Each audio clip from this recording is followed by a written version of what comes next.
Okay, we're going to do one final mic check. Yeah, it is desperate. It's desperate, but it's like. Audio check 1, 2, 3, 4. This is a mic check from the Pentagon briefing room. Do a mic check for the pool camera as well as cuts and the control room. Check 1, 2, 3, 4, 5, 6. This is Secretary Hegseth mic check 1, 2, 3, 4, 5, 6, 7, 8, 9, 10. How do we sound in the control room? We good? All right.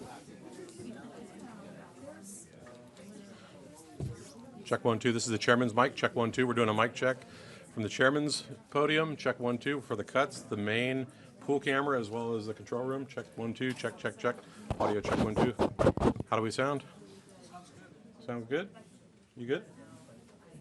Okay.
Good morning.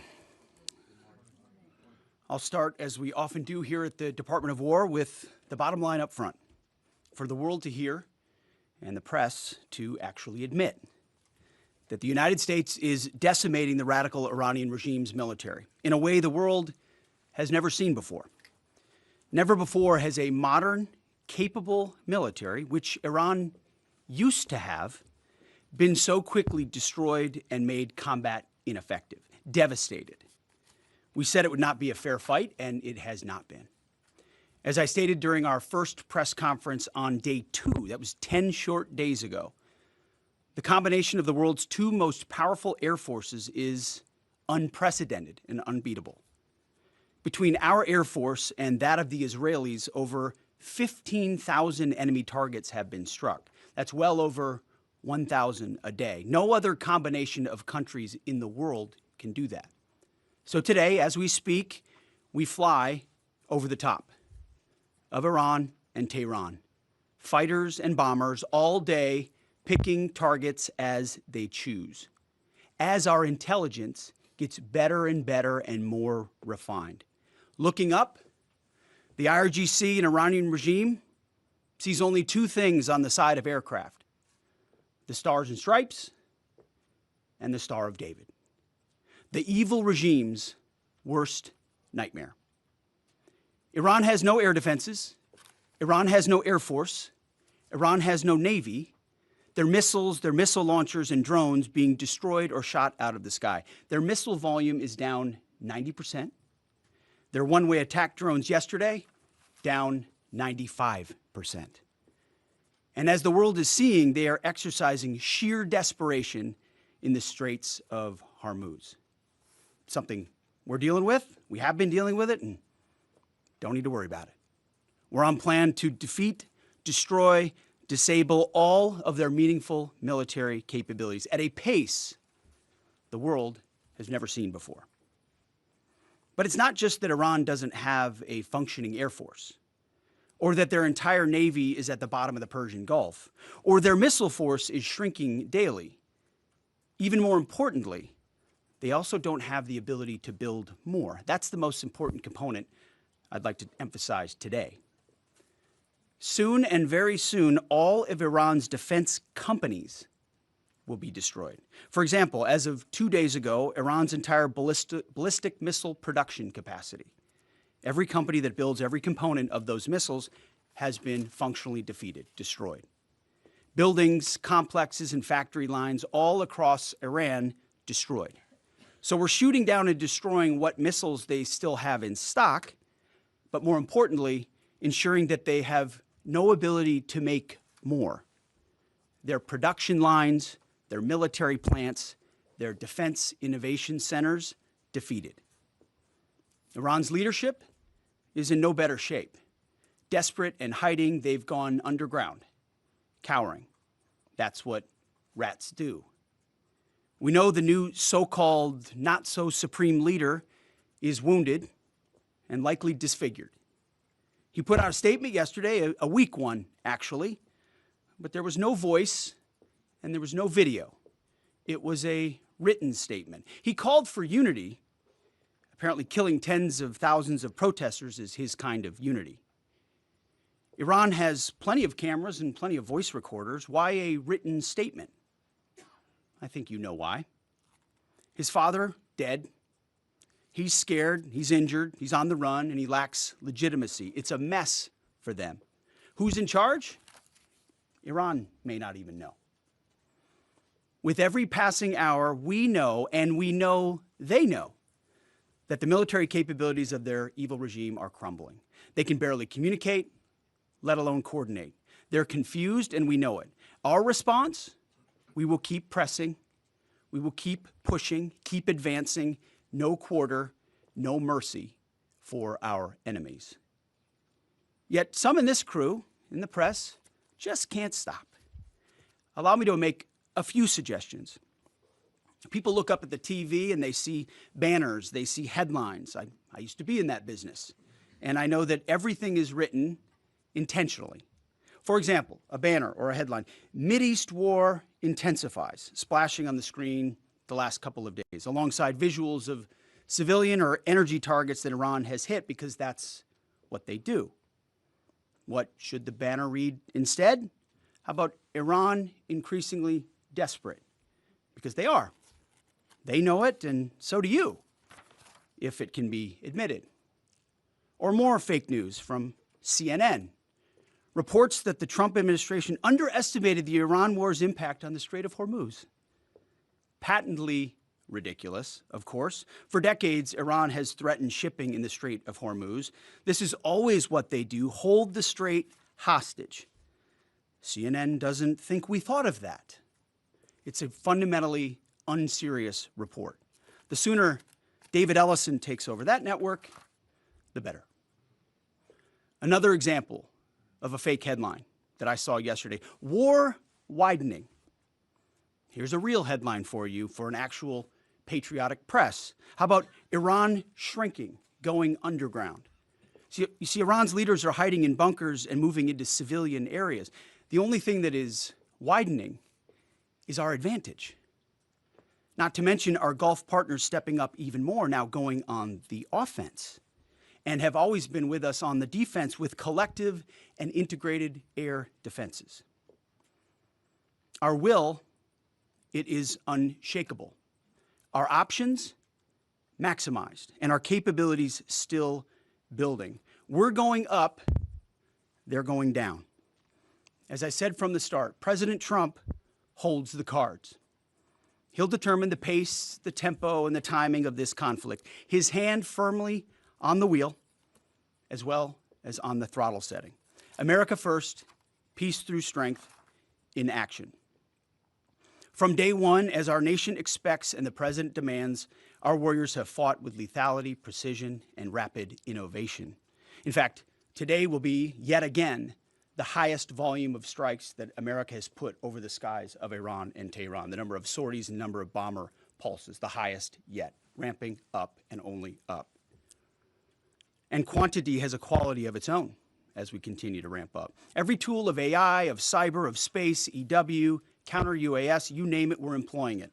Blinding, confusing, and deceiving our enemy. Because we know who the good guys are here. And the American people do too. And that makes my job simple. I serve God, the troops, the country, the Constitution, and the President of the United States, and answer only to those. All in service of victory on the battlefield and the military objectives that we've laid out from day one. Defeat the missiles, missile launchers, and defense industrial base, which I laid out today. Defeat the Navy and deny Iran the ability to have a nuclear weapon. Clear, decisive, achievable. And Admiral Cooper knows, the CENTCOM commander who we spent a couple of hours with last night, that in pursuit of those objectives, we have his back in every way. His commanders know that, and so do the troops in harm's way. Admiral Cooper gets what he needs, the assets, the authorities, the munitions, you name it. We will stop at nothing to win. War is hell. War is chaos. And as we saw yesterday with the tragic crash of our KC-135 tanker, bad things can happen. American heroes, all of them. And as I have with all of them, as we have, we will greet those heroes at Dover, and their sacrifice will only recommit us to the resolve of this mission.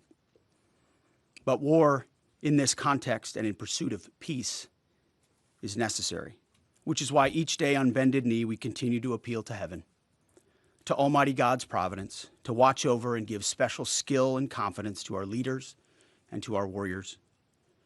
To those warriors who this nation prays for every single day, I hear from all of you out there who pray for them every day. Stay on bended knee and pray for them. I continue to say to them, Godspeed. May the Lord bless you and keep going. Mr. Chairman, over to you. Thank you, Mr. Secretary, and good morning, ladies and gentlemen, and thank you for joining us today. Before I start with an update, I also want to address the tragic loss of our KC-135 refueling aircraft yesterday. The incident occurred over friendly territory in western Iraq while the crew was on a combat mission, and again was not the result, as CENTCOM has said, was not the result of hostile or friendly fire. We're still treating this as an active rescue and recovery operation. As CENTCOM announced this morning, 4 airmen have been recovered, and the Air Force and U.S. Central Command will provide updates as information becomes available. Please keep these brave airmen, their families, friends, and units in your thoughts in the coming hours and days. Our service members make an incredible sacrifice to go forward and do the things that the nation asks of them. It's a reminder of the true cost of the dedication and commitment of the Joint Force. We're also aware of a fire on board the USS Gerald R. Ford. We're thinking about the crew there who are injured in the fire. We believe and hope that everyone will be okay, and we're grateful for that. And for any further questions on that, we'd refer you to NAVCENT or to the Navy. This morning, we enter the 13th day of Operation Epic Fury, and we continue to make progress towards our military objectives. As the Secretary said, today will be our heaviest day of kinetic fires across the operating area. CENTCOM continues to attack ballistic missile and drone capabilities so that they are no longer a threat to U.S. forces, our bases, or our partners. They're continuing to destroy the Iranian Navy to ensure freedom of navigation, and this means going after Iran's mine-laying capability and destroying their ability to attack commercial vessels. And we're targeting their defense industrial base so they cannot rebuild the capabilities that can harm America's interests or our partners in the future. As Admiral Cooper said in his update on Wednesday, Iranian combat power continues to decline as a result of the continued strikes, as the Secretary talked about. We've attacked over 6,000 targets, and our strike packages continue to launch every hour, and we've maintained an unprecedented number of sorties up overhead of Iran. CENTCOM is now persistently over the enemy, and a result, we've seen a reduction in missile and one-way attack fires, as the Secretary said. In less than 2 weeks, we've rendered the Iranian Navy combat ineffective and continue to attack naval vessels, including all of their Soleimani-class warships, which were armed with anti-ship missiles and anti-aircraft weapons. We've made progress, but Iran still has the capability to harm friendly forces and commercial shipping, and our work on this effort continues. But I want to make something clear. The only thing preventing commercial traffic and flow through the Straits right now, which there is some through the Straits, is Iran. They are the belligerents here holding the Straits closed, although there is some traffic moving through there. We've made it a priority to target Iran's mine-laying enterprise, their mine layers, the naval bases and depots, in addition to the missiles that could influence the Straits, and CENTCOM continues to attack those efforts. And we continue to make progress on the industrial base to include factories, weapons, warehouses that are stored in, and we will continue to do so in the coming days, especially today. Now, as I often do, I want to share a little bit about our incredible joint force. Today, I'm going to talk about our incredible artillery force comprised of American soldiers and Marines who've been sinking ships, destroying depots, and launching Army Tactical Missile Systems, or ATACMS, precision strike missiles, or PrSMs, and high-mobility rocket systems, or HIMARS. From outside Iran, our Army and Marine artillerymen are hitting sites that Iran relies on to project power beyond their borders and protect our deployed. In just the first 13 days of this operation, our artillery forces have made history. They fired the first precision strike missiles ever used in combat, reaching deep into enemy territory. They've used Army ATACMS to sink multiple ships, including a submarine, and they've done all of this with the precision and determination that comes from relentless training and trust in each other and in their weapon systems.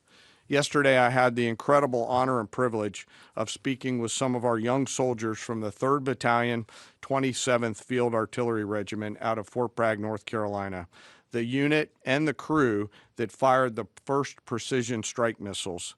The soldiers I met came from all over this great country: New York, Texas, Delaware, California. One had been in the Army, only 6 months and been in the unit for 2 months and was already deployed. He was the youngest at 20, but you would not know it from the way that they talked about their mission. The others were 22 and 28 years old. They spoke with a sense of calm pride, purpose, and clarity that tells you clearly they understand the weight of what they're doing and the people who depend on them. I asked them to walk me through a fire mission. I asked not just what they do, but what they feel, especially those first crew members on this particular mission. These soldiers basically live in these vehicles behind us. The cab, very tight, 2 folks sit next to each other with the crew commander behind them. It's jammed inside there with their personal weapons and kit. And they sit and wait for a fire mission. And when that fire mission comes, they close the armored doors and begin to program the systems. They then throw 3 simple toggle switches, and 10 to 15 feet behind them, a rocket motor ignites, and the round is headed downrange to do the nation's work. I asked these youngsters, these young, awesome Americans, what does that feel like? And one of them just looked at me and said, "It's awesome." No drama, no hesitation, in the middle of the day, in the middle of the night, in the sun, the rain, in the snow, flawless execution.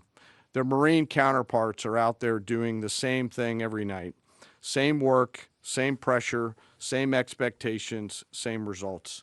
And we hand tremendous and enormous responsibility to these young Americans, and they carry it with a level of maturity, grit, professionalism, and tenacity that makes me incredibly proud to be a part of their joint force.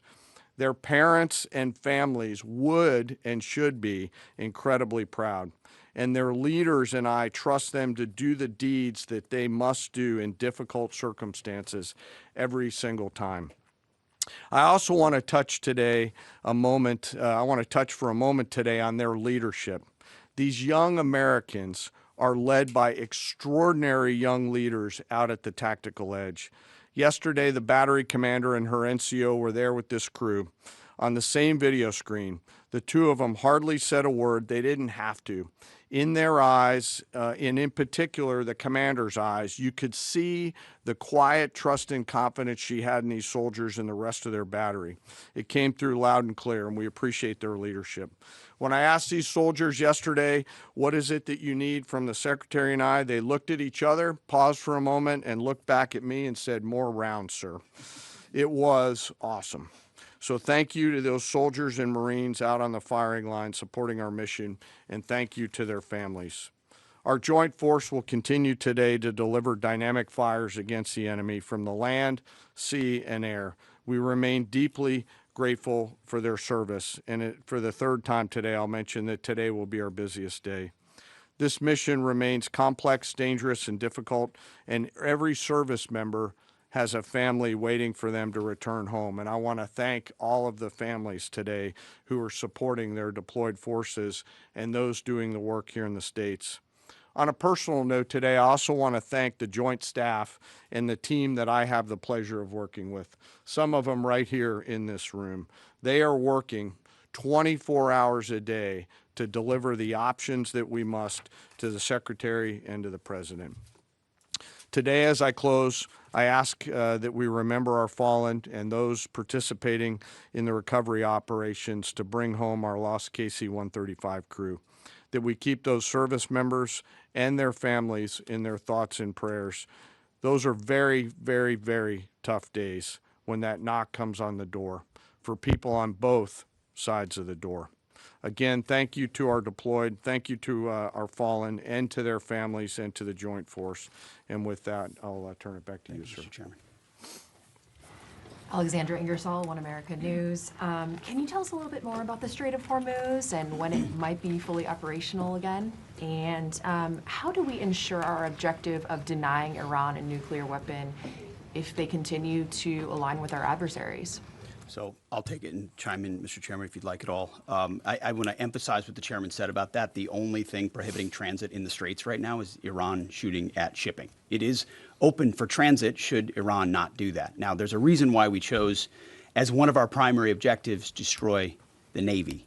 We understood the ability to interdict shipping is something Iran has done for 40 years. It's key terrain. They've used it as leverage. The world is seeing what they'll do to fight back in that context. And so we've heard them talk about taking various measures, and we're planning for all of them. So we have a plan for every option here. We're working with our interagency partners, and that's not a strait we're going to allow to remain contested or with a lack of flow of commercial goods. So we're aware of that.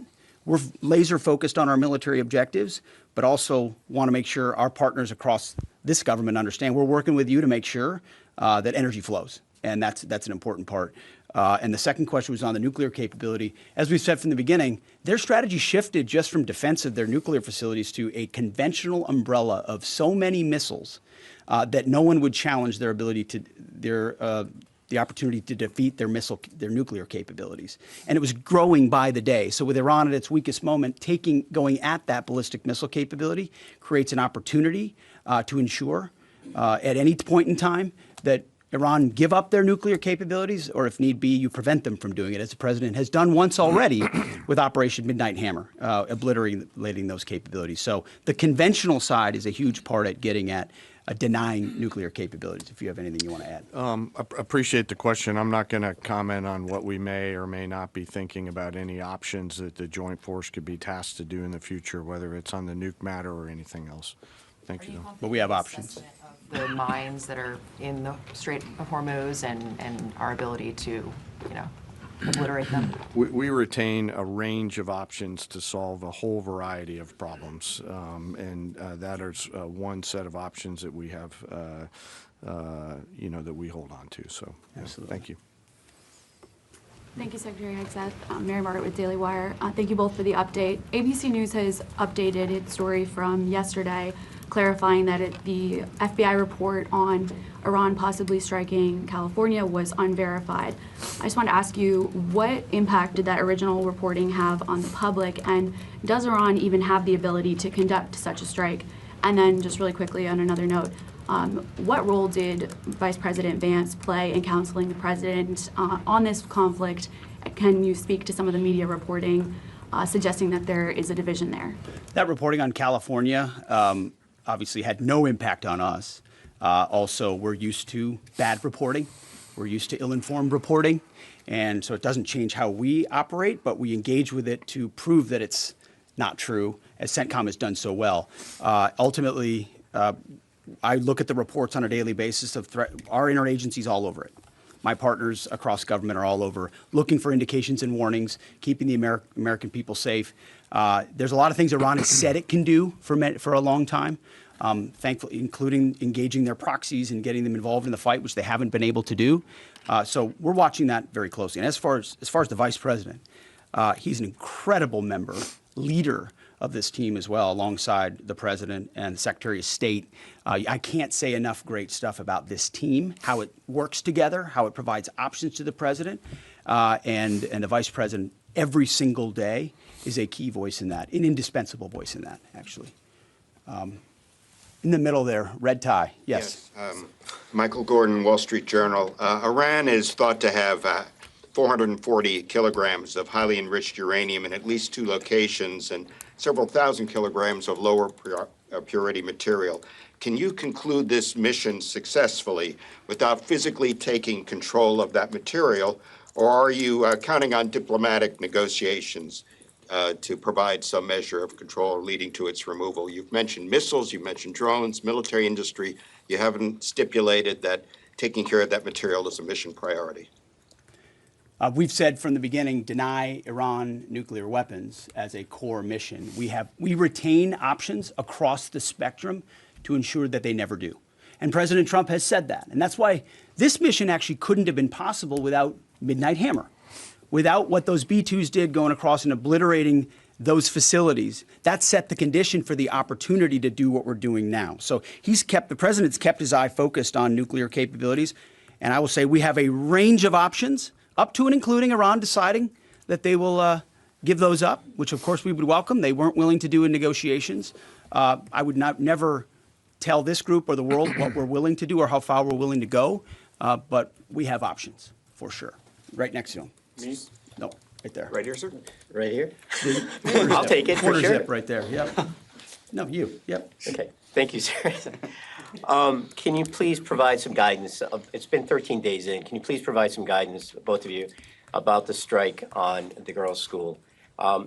There's been reporting that indicates the preliminary inquiry, even though it's ongoing, has determined that the airstrike was carried out by the United States.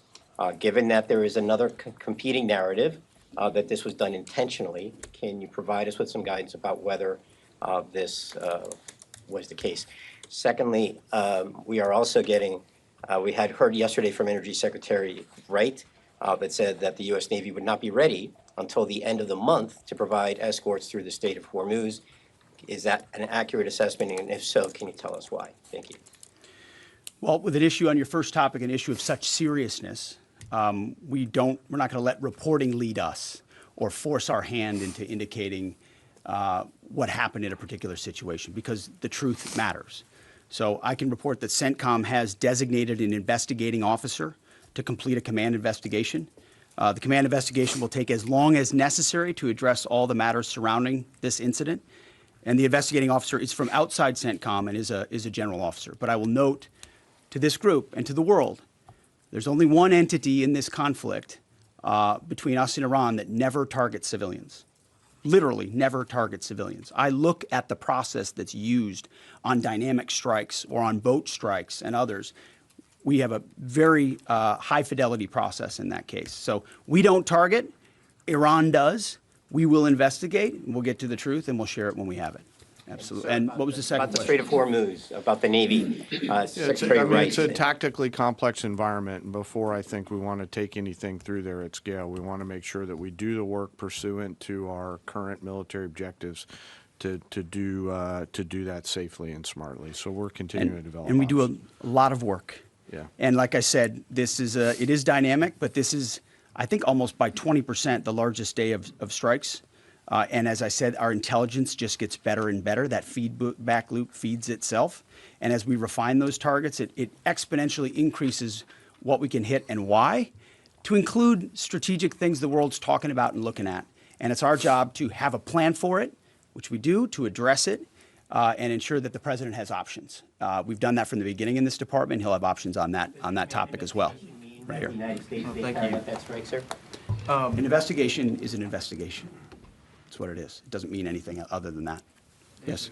Ryan Morgan with the Epic Times. Regarding today's busy day of strikes, last week you guys discussed the progress of the air campaign to gain air superiority and to transition from these standoff weapons launched at range to more overhead strikes. Can you now say that these strikes today are going to rely entirely on stand-in over-the-top weapons, or are standoff range weapons still in play? It's a great question. I can say, based on the report I read this morning at 0600, only 1% of the munitions we're using today are standoff munitions. The rest are over-the-top, the types of which we have a plethora, which was our goal from the beginning. You use standoff, which are more exquisite. You transition to a much larger magazine depth, ensuring that you're preserving all the capabilities you have and your options across the force. Absolutely. Has Iran placed any mines Right since here, the war Lisa. started? Is Iran placing new mines? We've heard them talk about it, just like you've reported recklessly and wildly about it. Never reported But we have no clear evidence. We have no clear evidence of that. Thank you, Right sir. here. Mr. Secretary, given everything the U.S. have accomplished in the last 24 hours, as of today, how do you define success in this military option? And has that definition changed from day one? And also regarding Iran government telling countries hosting U.S. American bases that they could face attacks, what is the Pentagon doing about that? First question is, what is the objective? How do you define success as of today? Yeah, I mean, we define success, again, 13 days in, by reaching the military objectives that we've laid out. Launchers, missile launchers, defense industrial base, their Navy, the ability to project power in the naval sense, leading toward denying them to get a nuclear weapon. And we've got internal metrics that look at that we represent to the president, who then can decide how long he'd like to continue in pursuit of those military objectives. So that hasn't changed. There's a lot of things a lot of people talk about. what they want us to do or what we should do or what we should stay focused on. And again, I've addressed this before, and I think it's worth saying again, mission creep or expansive missions or prolonged timelines or democracy building or nation building, you name it, has not been part of what President Trump wants us to be involved in. We're solving for something here, this particular mission set, but also recognizing this country's conditioned to previous leaders, whether it's George W. Bush or Barack Obama or Joe Biden, who had these expansive, nebulous mission sets that kept changing all the time. And so the timeline kept moving, and we kept pouring more troops in and on the ground. And then pretty soon everyone wonders, like I did in Afghanistan in 2012, what's our mission here? I'm not clear what it is. We're taking the opposite approach here and saying we've defined these objectives, we're pursuing those objectives. The president has his hand on the throttle and will decide ultimately when they've been reached that serve the purposes of the United States of America, American interests first. And regarding the threats to countries, Yeah, right here. Thank you, Secretary Hegseth. Polls show over 80% of Republicans support the president's military action in Iran, but there's some consternation in parts of the party, particularly from your fellow Fox News alum, Tucker Carlson. He called the war disgusting and evil, and then said of unconditional surrender, which the president has called for, means foreign troops get to rape your wives and daughters. Have you heard these comments, and what's your reaction to them? We're busy executing on behalf of great patriotic Americans with a clear mission that's 47 years overdue, and we're going to execute on that regardless of what people say about it. Yeah, right here. Secretary, you have said that the U.S. military has essentially aerial superiority, naval superiority over Iran, yet we're not escorting ships through the Strait of Hormuz. Why? How did you not plan for this? We planned for it. We recognize it. Because ultimately we want to do it sequentially in a way that makes the most sense for what we want to achieve and ensure that we're sending the right signals to the world when we do so. So when Chris Wright speaks or we speak, it's based on a full assessment of what we're up against, what we want to say to the world, how that we want them to see and understand the conflict. It's like this whole idea of the war widening. That's what the press wants to make it look like it's widening and chaos is ensuing. No, we're actually closing in on grabbing hold of and controlling what objectives we want to achieve and how we want to achieve them. It's called shaping operations and setting the conditions. But when you shape the environment, you don't always tell. I mean, foolish political leaders and foolish military leaders of the past will hang an exact deadline on it. Or here's exactly when we'll do what we're going to do. Or here's how long it's going to take us. And then if you meet that, maybe you meet it. But if you don't, you fail. And if you're far beyond, we know exactly what we're shaping and why. We're sending those signals working across the interagency. The Strait of Hormuz is something we've paid attention to from the beginning. And the American people can rest assured we will ensure that our interests are advanced, no doubt. Yeah, right there, green jacket. Mike Bress with the Washington Examiner. How many American casualties have there been, and where were the American service members when they were injured? I mean, it's a bunch of return to duty. So we've had the large majority have gone in for some medical treatment and return to duty. We've had in Kuwait, Jordan, down across the southern flank a little bit, a variety of places, most from one-way attack strikes. But I want to clarify that. I think what we've tried to do here is clarify those Arabia. numbers rather than saying KIA or WIA wounded.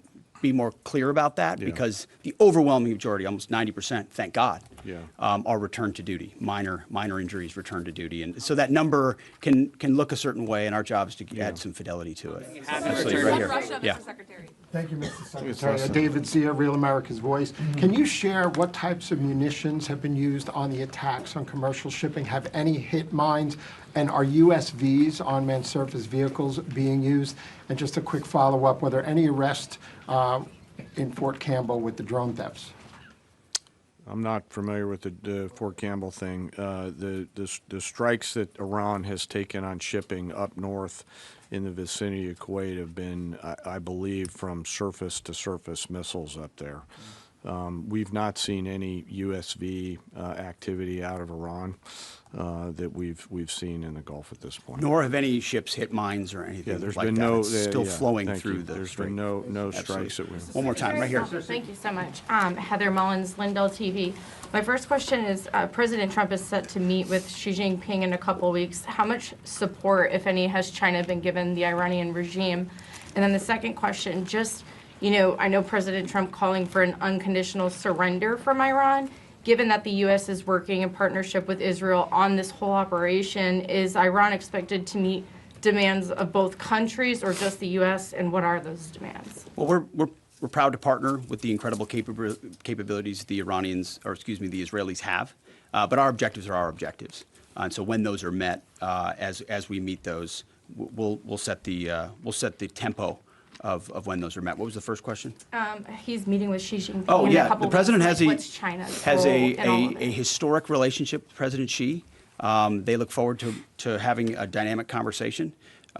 Two powers. President Trump ultimately has established terms of that relationship, which advance the United States of America, and that meeting will continue to ensure we advance that. That's all I've got. Thank you very much. Appreciate it.